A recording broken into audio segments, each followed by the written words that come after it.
الحمد لله نحمده ونستعينه ونستغفره ونؤمن به ونتوكل عليه ونعوذ بالله من شرور أنفسنا ومن سيئات أعمالنا من يهد الله فلا مضل له ومن يضلل فلا هادي له ونشهد أن لا إله إلا الله وحده لا شريك له ونشهد أن سيدنا وحبيبنا ومولانا محمدا عبده ورسوله أما بعد فأعوذ بالله من الشيطان الرجيم بسم الله الرحمن الرحيم إن الذين اتقوا إذا مسهم طائف من الشيطان تذكروا فإذا هم مبصرون صدق الله العظيم إن الله وملائكته يصلون على النبي يا أيها الذين آمنوا صلوا عليه وسلموا تسليما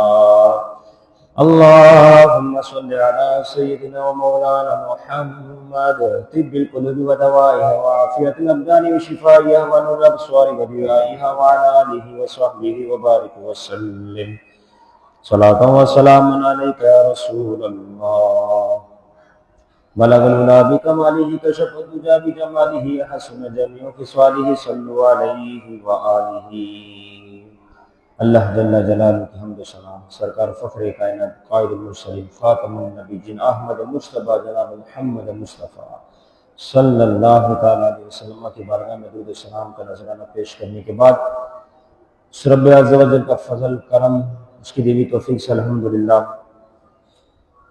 ہم جمعۃ المبارک کے اس بابرکت دن میں مسجد میں دین سیکھنے کے لیے جمع ہے۔ اللہ تعالیٰ ہم سب کی حاضریوں کو اپنی بارگاہ میں قبول فرمائے۔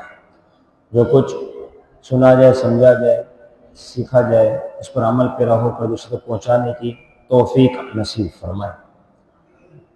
یقیناً زندگی کے اچھے شب و روز وہ ہیں جو اللہ کی یاد میں گزرے، اور بد نصیب برا وقت وہ ہے جو اللہ رب العزت کی یاد سے غفلت پر گزر جائے۔ یقیناً کامیاب ہو جنہوں نے اپنی زندگی رب کی رضا کے مطابق گزاری اور اس عبادتوں کے مشن کو جاری رکھا، اس پر استقامت کا اظہار کیا اور شب و روز رب کی رضا کو حاصل کرنے والے کام کیے۔ گزشتہ رمضان مبارک کا مقدس مہینہ جس میں بھرپور انداز میں عبادتوں کا سلسلہ ہوا، اب ان عبادتوں کو جاری رکھنا استقامت کے ساتھ، ایک تو یہ کام، دوسرا یہ ہے جو عبادتیں ہوئی ان کو ضائع ہونے سے بچانا۔ یہ دو کام ہیں، وہ بہت اہم ہے، بہت اہم ہے، کیونکہ جو کام بندہ کرتا ہے نا پھر آہستہ آہستہ ایسا اس کی روٹین میں آ جاتے ہیں۔ پھر جب روٹین بن جاتی ہے پھر اس کے بعد وہ کام کرنا انتہائی سہل ہو جاتا ہے، چاہے دنیاوی ہو چاہے اخروی ہو، چاہے دینی ہو چاہے دنیاوی ہو، ہر شے پہلے مشکل بعد میں آسان پھر آسان پھر آسان۔ مثال کے طور پر رمضان مبارک کا آغاز ہوا، ابتدائی طور پہ روزے رکھنا، نفس پہ کچھ گرا کچھ مشکل، پھر جب پہلا عشرہ تک پہنچ گیا بندہ، دوسرا عشرہ شروع ہوا، اب معمول بن گیا، تیسرا عشرہ بالکل معمول، پتہ ہی نہیں۔ ایسا ہی ہوتا ہے کیونکہ روٹین ہو گئی نا، عبادتوں کی روٹین جب بن جائے نا پھر اس کے بعد اس کو جاری رکھا جائے استقامت کے ساتھ، کیونکہ اب وہ پہلے والی مشقتیں نہیں، عادت بن گئی۔ عادت سے پہلے کچھ معاملہ برا ہو سکتا تھا، عادت سے پہلے کچھ معاملہ خراب ہو سکتا تھا، بگڑ سکتا تھا، لیکن جب عادت بن گئی اس کے بعد اس سلسلے کو چلانا ہے بس۔ جیسے کہ پہلے گیئر پر گاڑی کو اٹھایا جاتا ہے، انجن پر زور لگتا ہے، پیٹرول بھی زیادہ خرچ ہوتا ہے اور ٹائروں کو بھی طاقت دینی پڑتی ہے انجن کے زور سے کہ اس وزن کو اٹھانا ہے۔ جیسے اٹھ گیا تو دوسرا تیسرا چوتھا تو بس جا رہی ہے۔ تو ابتدائی جو ہے معاملات ہیں مشکل ہوتے ہیں، پھر جب عادت بن جاتی ہے وہ کام سہل ہو جاتا ہے۔ ہر جگہ کا یہی اصول ہے، یہی نہیں اسی طرز پر بلا تمشی بلا تصویر۔ یہ جو زندگی کے ایام رمضان مبارک کے حوالے سے جو گزرے، ہم نے اس میں عبادتوں کا ایک ملکہ حاصل کیا رب کے کرم و فضل سے، اس کو جاری و ساری رکھا، اس کو آگے بڑھایا، بڑھتے گئے رب کے کرم و فضل سے پورا مہینہ اس طرح گزر گیا۔ اب وہ عادت بن گئی، اب اس عادت میں خلل واقع نہیں ہونا چاہیے، ابھی اسی طرز پر بندہ وقت گزارے، کیونکہ اب وقت گزارنا بہت آسان ہے، عادت ہو گئی نا، ایک مہینے کی پریکٹس ہو گئی، مشق ہو گئی، ایک روٹین میں کام آ گیا، اب اس کو بڑھیں، اب وہ کام آسان ہے۔ تو یہ ایک مہینہ مشق ہونے کے بعد اب اس کو استقامت کا اظہار کرنا، ایک تو یہ کام ہو گیا۔ دوسرا یہ ہے کہ جو عبادت ہم نے کی وہ کوئی ضائع نہ ہو جائے، اس کو سیو کرنا، بچانا، یہ دو کام انتہا درجے کی اہمیت کے حامل ہیں۔ قرآن مجید میں اللہ رب العزت فرماتا ہے فَسَبِّحْ بِحَمْدِ رَبِّكَ وَكُن مِّنَ السَّاجِدِينَ، فرمایا اپنے رب کی تسبیح بیان کرو تعریف کے ساتھ، خوب اس کی تعریف بیان کرو، خوب اس کی تحمید بیان کرو، خوب اس کی تسبیح بیان کرو، وَكُن مِّنَ السَّاجِدِينَ، اور سجدہ کرنے والے ہو جاؤ، وَعْبُدْ رَبَّكَ، اور اپنے رب کی خوب عبادت کرو، حَتَّى يَأْتِيَكَ الْيَقِينُ، یہاں تک کہ تمہیں موت آ جائے۔ اب ان آیتوں میں یہ دو آیتیں ہیں، ان میں 4 چیزوں کا ذکر خصوصیت کے ساتھ ہوا۔ نمبر 1 تسبیح بیان کرنا، نمبر 2 تعریف بیان کرنا رب عز و جل کی، نمبر 3 اللہ رب العزت کی عبادت کرنا، نمبر 4 سجدے کرنا۔ یہ 4 باتیں ہوئی۔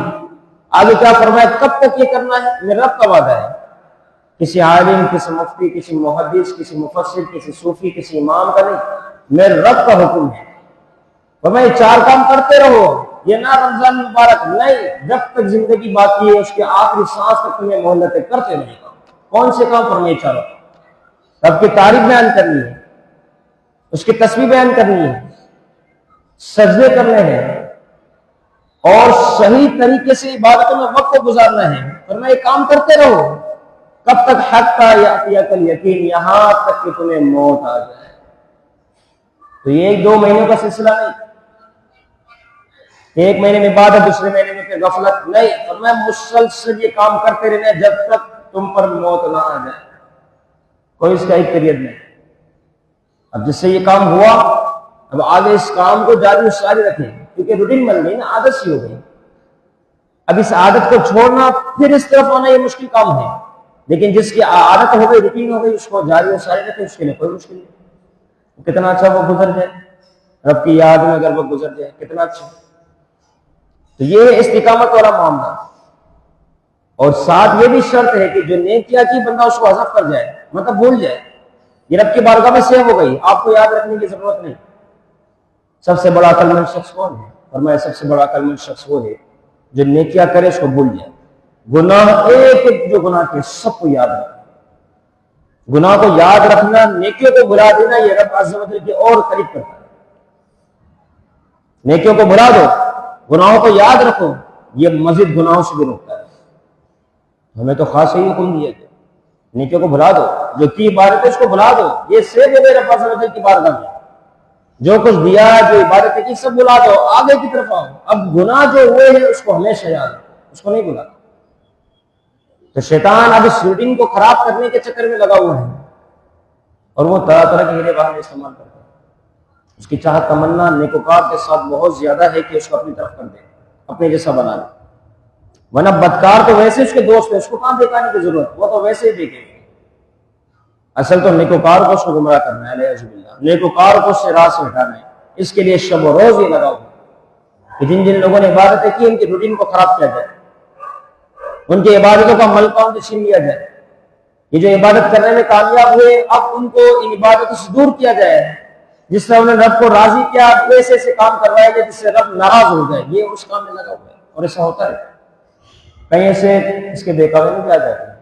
سیدنا فاروق اعظم رضی اللہ تعالیٰ عنہ کا زمانہ ہے، کتنا مقدس دور، امیر المؤمنین خلیفۃ الثانی سیدنا فاروق اعظم رضی اللہ تعالیٰ عنہ۔ آپ ایک شخص کو دیکھتے تھے، نوجوان شخص تھا، اتنی بہترین اور شاندار عبادت کرتا تھا، رب کو اس طریقے سے راضی کرتا تھا کہ سیدنا فاروق اعظم رضی اللہ تعالیٰ عنہ ان کی عبادتوں پر رشک کرتے تھے، خوش ہوتے تھے، کیسے عابد بندہ ہے، کون؟ فاروق اعظم رضی اللہ تعالیٰ عنہ۔ اور سوچو اس شخص کی عبادت کیسی ہوگی، میری اور آپ کی کیا عبادت ہو سکتی ہے؟ مسلمانوں کے دوسرے خلیفہ، حضور کے پکے عاشق، وہ اس شخص کی عبادت پر ناز کر رہے، خوش ہو رہے، بڑا عابد شخص، تعریف فرماتے۔ نماز عشاء پڑھتا، گھر کی طرف جاتا۔ اب اس زمانے میں مسجدیں دور، گھر دور، اس طریقے ایک سلسلہ ہوا کرتا تھا۔ سواری کیا ہے، بس پاؤں ہے، پیدل آنے پیدل جانے۔ تو وہ جاتا تھا، نماز عشاء پڑھنے کے بعد ایک نوجوان لڑکی روز سے اپنی طرف بلاتی۔ یہ نوجوان شخص، عابد شخص، پرہیزگار شخص کبھی اس کی طرف دھیان نہیں کرتا، دیکھتے ہی وہ بلاتی رہتی، اپنی راہ کی طرف چلتا۔ اب اس کا بلانا کس وجہ سے تھا؟ شیطان کی وجہ سے، کہ عابد شخص اس کو پسلا دو۔ شیطان یہی تو کرتا ہے کہ جتنی عبادت گزار ہے وہ چاہتا ہے کہ عبادت سے وہ دور ہو جائے، اور کسی حد تک ہم اسے کامیابی دیکھتے ہیں۔ علیہ وسلم رمضان مبارک کا معاملہ، عبادتوں کو دیکھ لو، شوال المکرم بالکل 7 والا مہینہ، بلکہ عید والا دن 7 والا، رمضان مبارک کی بالکل 7 والا، لوگوں کے حالات آپ کے سامنے، کہاں گئے نمازی؟ کتنی بڑی تعداد میں جو نمازی کا آنا تھا، اب کہاں گئے سارے؟ تو شیطان نے اثر تو کیا۔ اسی وجہ سے ایک حدیث میں یہاں تک آیا، فرمایا تم اللہ کا ذکر کرتے رہو۔ کیوں؟ فرمایا جس دل پر اللہ کا ذکر نہ ہو تو شیطان اس دل کو اپنا مسکن بنا لیتا ہے، اس دل پر شیطان بیٹھ جاتا ہے۔ جیسے بندہ اللہ کا ذکر کرتا ہے، شیطان اس دل کو چھوڑ کے بھاگ جاتا ہے۔ اب شیطان جب اس دل کو چھوڑ کے بھاگے گا، یہاں سے شیطان کا نکلنا ہوگا، اب یہ دل عبادتوں کی طرف آئے گا، وسوسوں سے بچے گا۔ فرمایا ذکر اللہ کرتے رہو تاکہ شیطان تمہارے دل پر کہ جم کر بیٹھ نہ جائے، اور اس کو ہٹانے کا طریقہ بھی محمد نے بتا دیا، اللہ کا ذکر بندہ کرتا رہے تو شیطان کے اٹیک ہے۔ اب وہ کیا نوجوان لڑکی ہے، وہ اس نوجوان شخص کو اپنی طرف بلاتی، دھیان نہ کرتا، دیکھتے ہی نظروں کو جھکاتے ہوئے، جو مومن کی شان ہے، کل المؤمنین یغضوا من ابصارہم ویحفظوا، یہ کیا حکم ہے نا کہ وہ مومن کی شان یہی ہے، یغضوا من ابصارہم، اپنی نظروں کو جھکاتے ہوئے چلا جاتا ہے، گزر جاتا ہے، مسئلہ ہی نہیں۔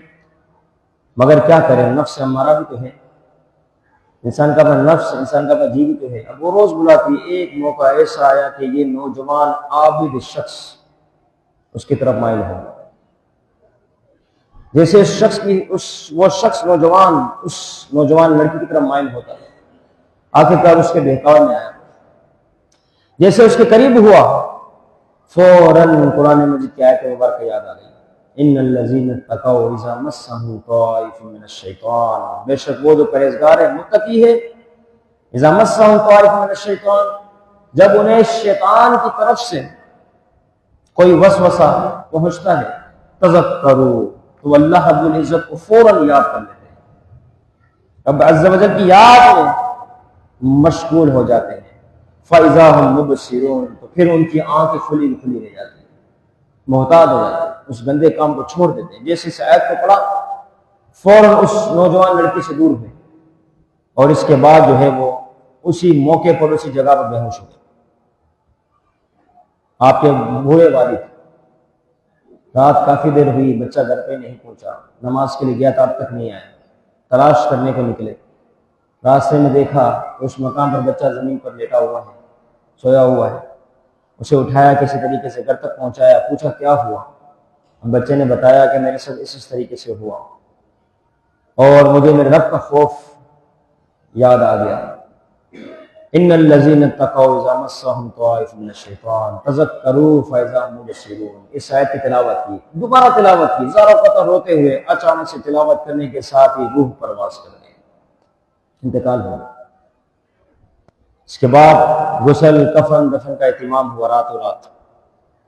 کیسا خوف تھا، سوچیں، گناہ کے صرف بندہ قریب گیا ہے، گناہ میں ملوث نہیں ہوا، لیکن یہ آیت یاد آ گئی کہ شیطان کی طرف سے جب تمہیں کوئی وسوسہ آئے، متقی کی تو شان یہی ہے کہ جب اسے وسوسہ آتا ہے تذکروا، تو اس کی آنکھیں کھل جاتی ہے، میں کیا کام کر رہا ہوں، کرتا نہیں اس کام کو، فوراً چھوڑتا ہے، فاذا هم مبصرون، اس کام کو نہیں کرتا۔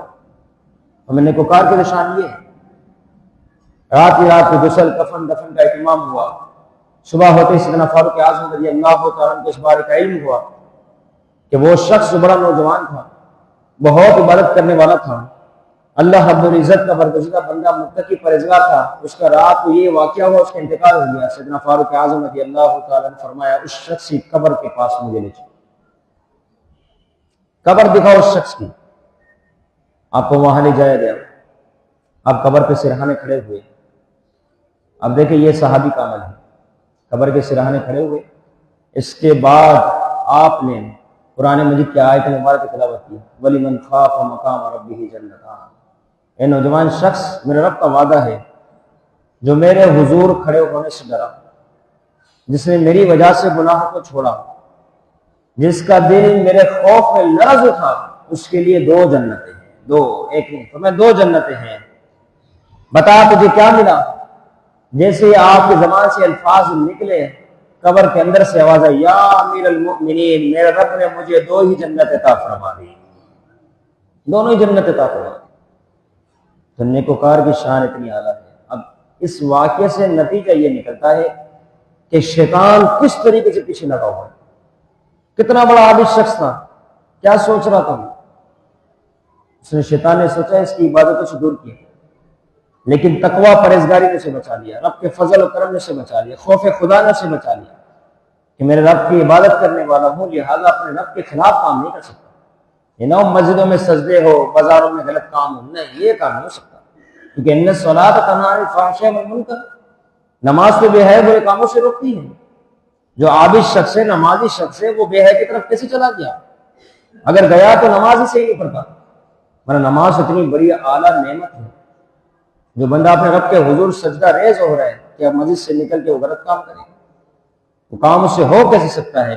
تو فرمایا یہ ان لوگوں کی شان ہے جنہوں نے اس طریقے سے جو ہے در حقیقت تقوی پرہیزگاری وقت گزارا۔ اب رمضان المبارک کے بعد عبادتوں کو اس طرح بچانا ہے کہ شیاطین جو ہے پیچھے لگے ہوئے ہیں کہ وہ رمضان المبارک کی جو بہترین قسم کی جس طرح اللہ نے توفیق کی عبادتیں ہوئی، روزے ہوئے، ختم قرآن ہوئے، شب قدر کی راتیں گزارے، نوافل کا اہتمام، صدقات، خیرات، جملہ عبادات جو کچھ ہو سکے تراویح ہے، دیگر سارے معاملات ہیں، نماز میں جماعت کی پابندی ہے، سارا وقت دن جو روزے کی صورت میں عبادت کا وقت گزرا، یہ چاہ رہا ہے شیطان کے اس کے انتقال سے پہلے بندہ رخصت ہو، اس سے پہلے اس عبادتوں کا جو نور تھا اس کو چھین لیا ہے، اس سے غلط کام کروا دیتے۔ جب غلط کام وہ کرے گا تو یقیناً یہ ساری عبادتوں کا ثواب اس کے منہ پہ مار دیا جائے۔ ایک شخص، عابد شخص جس نے 200 سال عبادت کی، کوئی گناہ نہیں، ہم تو 1 مہینہ عبادت کرتے پورے نہیں سماتے، اس نے پورے کتنا وقت؟ 200 سال اس نے عبادت کی۔ اب دیکھیں عبادتوں کو بچانا بہت بڑا ملکہ ہے۔ اب عبادت کرنے کے بعد گناہ کی طرف نہ جانا یہ بہت بڑا کمال ہے، اور پھر عبادتوں پر استقامت کے ساتھ وقت گزارنا یہ اس سے بڑا کمال ہے۔ ہم تو صرف عبادت کرتے ہیں، اس کے بعد چلو بھائی ہو گئی ہماری عبادت کے بعد قبولیت کی دعا، استقامت کی دعا، اور ان عبادتوں کو محفوظ کرنے والا کام یہ بہت ضروری ہے۔ اب تجارت لین دین کرتے ہیں، کاروبار وغیرہ، اس کے بعد پیسے کمانے کے بعد وقت جان چھوٹ گئی، نہیں، اب اس کی حفاظت بھی تو ہے، احتیاط سے خرچ کرنا بھی تو ہے۔ ون سائڈ کام تو نہیں کہ کما لیا بس کافی ہے، جیب میں نوٹ ڈالے بس کافی نہیں، اب احتیاط سے خرچ کرنا۔ دوسری بات یہ ہے کہ اس کو حفاظت اس کی کرنا، عبادت کا بھی یہ معاملہ ہے۔ عبادت کی حفاظت کس طرح ہو؟ عبادت کی حفاظت اس طرح ہو کہ بندے نے جو ذوق و شوق والی عبادت کی ہے اس کو جاری و ساری رکھے، جو ذوق و شوق والی عبادت کی ہے اس کے بعد گناہ کی طرف نہ جائے۔ یہ گناہ کی طرف جانا عبادتوں کو ضائع کرنا ہے۔ وہ نیکوکار شخص تھا، 200 سال عبادت کی، کم تو گھڑی نہیں، 200 سال کتنا وہ گزارا، کوئی گناہ نہیں۔ ایک شخص اس سے ملاقات کے لیے آیا، وہ عابد شخص کہتے ہیں میں وقت نہیں دے سکتا، میرے عبادت کا ٹائم ہے، وَمَا خَلَقْتُ الْجِنَّ وَالْإِنسَ إِلَّا لِيَعْبُدُونِ، بس میرے رب نے عبادت کے لیے پیدا کیا، سو میں عبادت کروں گا۔ وہ شخص کہنے لگا تجھے ایک طریقہ بتاتا ہوں، تجھے عبادت میں بڑا ذوق آئے گا، مزہ آئے گا۔ کہا نہیں، مجھے کوئی طریقہ نہیں سننا، میں تو ویسے رب کی عبادت کر رہا ہوں، تیرا طریقہ سن کے مجھے کیا ملنا۔ بہرحال اب وہ شخص اس شخص کے گھر کے باہر گیا، کھڑکی کے سامنے اس نے ایک جگہ بنائی، اب وہ عبادت کرنے لگا۔ اب یہ عابد شخص جب اس کی نظر پڑتی دیکھتا کبھی سجدے میں، کبھی قیام، کبھی رکوع، جب وہ فارغ ہوتا ہے اس شخص کو جو عابد شخص 200 سال عبادت کرنے والا ہے، اس کو قضاء حاجت کا مسئلہ ہوتا، کھانے پینے کا مسئلہ ہوتا، جبکہ وہاں نظر پڑتی وہاں کوئی مسئلہ نہیں۔ بڑا حیران ہوا، یار یہ کیسی عبادت کر رہا ہے، یہ تو اپنی جگہ کو چھوڑتا ہی نہیں، 3 دن ہونے کو ہے، مجھے تو قضاء حاجت کا مسئلہ ہے، اس کے علاوہ جو ہے کھانے پینے کا مسئلہ ہے، یہ تو لگا ہوا عبادت میں، اس کو بلاتا ہے۔ اب وہ شخص پتہ ہے کیا کہتا ہے؟ وہ کہتا ہے میں آیا ہی اسی لیے تھا آپ کو مشورہ دوں تاکہ آپ بھی میری جیسی عبادت کرنے والے بن جائیں۔ اب یہ 200 سال کس کو کہتے ہیں؟ اتنا بڑا وقت۔ اب یہ اس شخص کی جب بات کو سنتا ہے نا تو حیران ہوتا ہے، واقعی آپ کے پاس ایسا گڑ ہے، ایسی شے ہے، ایسا کوئی فارمولہ ہے کہ میں بھی آپ کی طرح ہو جاؤں گا؟ قضاء حاجت کا مسئلہ نہیں، کھانے پینے کا مسئلہ نہیں، یہ تو میری عبادت میں 4 چاند لگ جائیں گے، مجھے طریقہ بتاؤ۔ اب وہ جو شخص تھا کہتا ہے میں آیا اس لیے تھا، تو بات ہی نہیں سنتا، اب تو نے بلائی ہے تو میری بات سن، تو نے کبھی کوئی گناہ کیا ہے؟ اب دیکھو وسوسہ دلانے کا طریقہ، خراب کرنے کا طریقہ، عبادت سے دور کرنے کا طریقہ، وہ بھی 200 سال والے شخص کو۔ تو شیطان عابدوں کے پاس ہی آتا ہے، گناہ گاروں کے پاس جانے کی حاجت ہی نہیں، نیکوکار کے پاس ہی آئے گا، جوگ در جوگ پورے جن کے ساتھ آئے گا۔ بہرحال اس کو کہتا ہے میں تجھے بتاؤں تو میری طرح عبادت نہیں کر سکتا۔ اب وہ عابد تھا، عبادت میں جڑا ہوا تھا، کہا کیوں عبادت نہیں کر سکتا؟ تو مجھے بتا، میں تیری طرح عبادت کروں گا۔ کہا تجھے پھر ایک گناہ کرنا ہوگا۔ عابد کہتا اوہ استغفر اللہ، میں گناہ کر نہیں۔ تو وہ شخص کہتا ہے پھر تو جب گناہ ہی نہیں کرے گا تو میری طرح تو بن نہیں سکتا۔ وجہ یہ کہ تو نے تو گناہ ہی نہیں کیا، 200 سال عبادت کرنے میں گزار دی۔ کوئی ایک گناہ تو کر، جب گناہ کرے گا تو تجھے اس کا گناہ کا خوف آئے گا، تو پانی بھی چھوڑے گا، کھانا بھی چھوڑے گا، قضاء حاجت بھی چھوڑے گا، صرف عبادت کرے گا، گناہ تو کر۔ اب وہ بے قابو آ گیا، وہ کہتا اچھا۔ اب وہ 200 سال عبادت کرنے والا شخص کہتا ہے اچھا یہ بتاؤ مجھے کیا کرنا ہوگا؟ تو وہ کہتا ہے تجھے صرف جو ہے ایک گناہ کرنا ہوگا، وہ یہ کسی کو قتل کر دے۔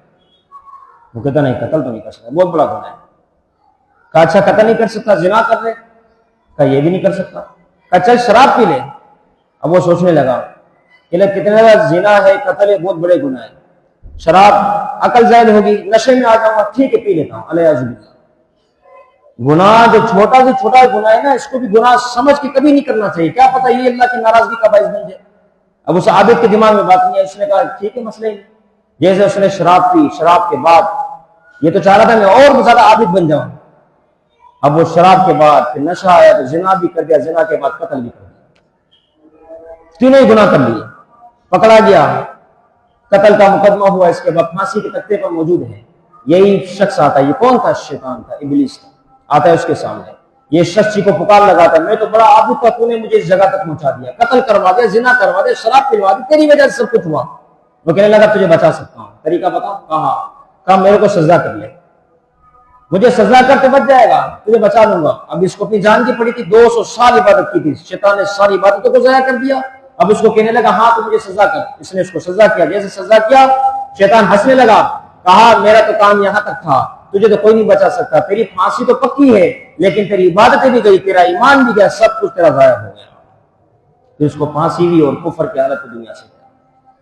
تو عابدوں کے پاس اس طریقے سے شیطان آتا ہے، لہٰذا رمضان المبارک میں عبادت کی، اب اس کی حفاظت کریں، گناہ کی طرف قتل نہ جائے، اور جو عبادتوں کو جاری و ساری رکھنے والا کام تھا اس پر استقامت کے ساتھ جاری و ساری رہے تاکہ ہماری عبادتیں محفوظ ہو سکے، رب کی رضا ہمیں نصیب ہو۔ اللہ تعالیٰ ان باتوں کو یاد رکھنے، عمل کی توفیق نصیب فرمائے۔ وما علینا الا